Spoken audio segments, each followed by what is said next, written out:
امروز یک مسلمان برای ما SMS روی کرده است در روز جمعه. من گمان کردم که کدام برادر مسلمان ما را با روز شریف جمعه تبریک میکنند. نوشته است که السلام علیکم عبدالرحیم، بر تو و بر اولادی تورجان زاده لعنت خدا بود.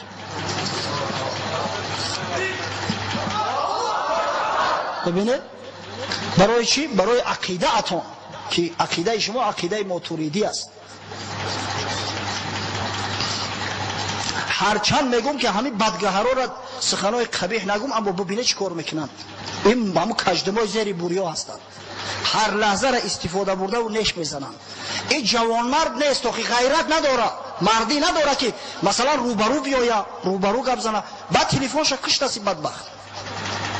هر قدر که تلفنش کردم در حالت غضب نبرداشت. ببینه در روز جمعه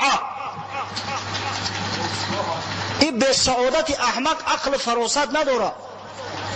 این نمیفهمه، این نمیدونه که ماتوریدی کی است. من به این به سعادت مراجعت میکنم، گمان میکنم که در این مسجد ما نماز میخونه که ای بیشرف همه شیخات جمع که تو ملعون تو چی؟ تو یا روبه هیلنگی همون شیخات همه را جمع کنه، کتاب توحید ماتوریدی را در پیشمون که چند صحیفه هم را میفهمن. اگر همون شیخای احمق تو در پیش ماتوریدی عاجز هستن، سخن ماتوریدی را نمیفهمن. شما را صدقه ماتوریدی کنه احمقا،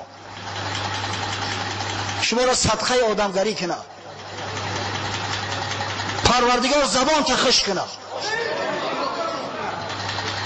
تو ملعونه که نه عقل نه فراست نگو به بنده های خدا به مسلمان ها در روز جمعه لعنت فرستی. در روز جمعه انشاءالله فردا روز قیامت من دامن این ابله نه این کودک های این احمق های دامن همون شیخ های احمق هشه که این را هم خیلی وسوسه میکنن زام بیش کردیم به عقلش کردیم، دامن همون را میگیرم در پیش خدا. چی گفته است؟ از بالای منبر شعر نخوان. آقای عقل فراست داشته باشه که من قطعی ابله گپ زنم. ای موشک ابله پیش شیخات که رفتی به همون شیخات برسان که داملو عبدالرحیم از بالای منبر حدیثای پیغمبر را دلیل آورد. آقای من نمیدونم این خوره سختاره چه خیلی من خورد میکرده باشن، همین خیلی زام بیشو میکنن که این احمقا دیگه نه آیت هم میفهمن نه حدیث هم میفهمن. به همون شیخای بیشرفت برسان. حدیث متفق علیه هست، بخاری و مسلم روایت کردیان از حضرت ابو هریره که حسان ابن ثابت شاعر پیغمبر صلی الله علیه و سلم در مسجد نبوی شعر میگفت. حضرت عمر از پیشش گذشت، پیساندش. حسان ابن ثابت با عمر رضی الله عنه مراجعت کرد، گفت کنت انشده و فیه من کان خیر منکم. من در این مسجد شعر میگفتم در زمانی که شخصی از شما بزرگتر در اینجا بود، پیغمبر خدا در اینجا بود، پیغمبر مرا معنی نمیکرد. بعد به حضرت ابو هریره مراجعت کرد، گفت انشدک الله اما سمعت رسول الله صلی الله علیه و سلم یقول اجیب عنی یا حسان اللهم ایده بروح القدس. گفت را به خدا سوگند ای ابو هریره، تو از پیغمبر نشنیدی که پیغمبر به من مراجعت کرد در داخل مسجد، گفت ای حسان از جانب من جوابی مشرکان را بده. مشرکان هم طعنه و ملامت میکردن پیغمبر و دعا کرد در حق من که پروردگار حسان را توسط روح القدس توسط جبرئیل امین علیه السلام کمک کن، به حسان الهام بفرست تا اینکه جواب مشرکان را بده به طریق لازمه. منبر میگوی در جامع السنن امام ترمذی از مادر ما بی عایشه روایت شده است که میگه کان رسول الله صلی الله علیه و سلم یزع لحسان منبرا فی المسجد. پیغمبر برای حسان ابن ثابت در مسجد نبوی منبر میگذاشت و حسان بالای منبر میبرآورد و همچنانه که خطبه خونده می شود، حسن راست ایستاده شعر میخوند در وصف پیغمبر و در وصف اسلام. آخه شما موشکا چی را دیده؟ از شعر مولوی تلخت و میکفه؟ زیرا مولوی شما را موشک گفته است؟ زیرا شما مولوی شما را همون بیوهای شیطان فتنه‌گر گفته است؟ آخه شما همی هسته از خود خفه شوه.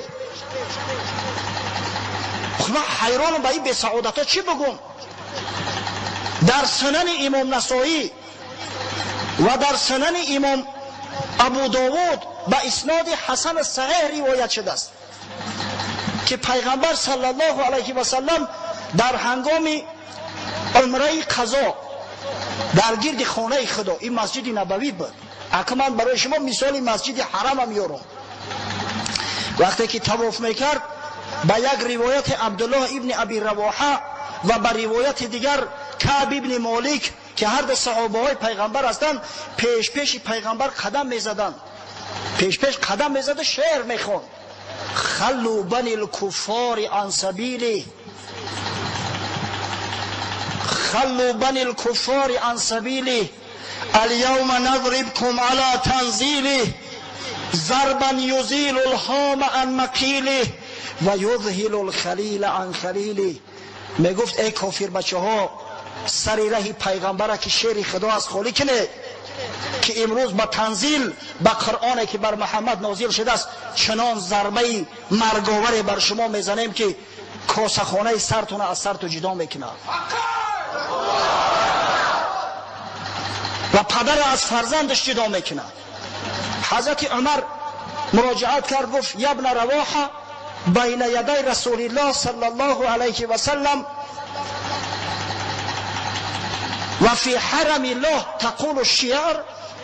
ای پسری رواحه، گفت تو پیش پیش پیغمبر خدا در خانه خدا در حرم خدا شعر میگوی؟ رسول الله صلی الله علیه و سلم به حضرت عمر مراجعت کرد، گفت خلی عنه. یا عمر گفت کردارش نشه، خلی عنه فلهو اسرع فیکم من نسح نبل. شعر ای و سخن ای ابیاتی که ای میگه برای مشرکا از تیر از پیکان دیده سوزانتر ای پیکان دیده زودتر اصابت میکنه، ای را جاناشو سوخته است. اگر تیر در بدن اصابت کنه، آخه سخن شعر ای مردک در جانشو اصابت میکنه. من راستی که به تاب شدن ای ابله ها را میفهمم، وقتی که شعر مولوی را میگوی آخه جانشو میاد درد میگیره. موشک که موشک میگه و میگه تو بشتر سرپنجه نرو، تلخشو نمیکفه، تلخشو میکفه.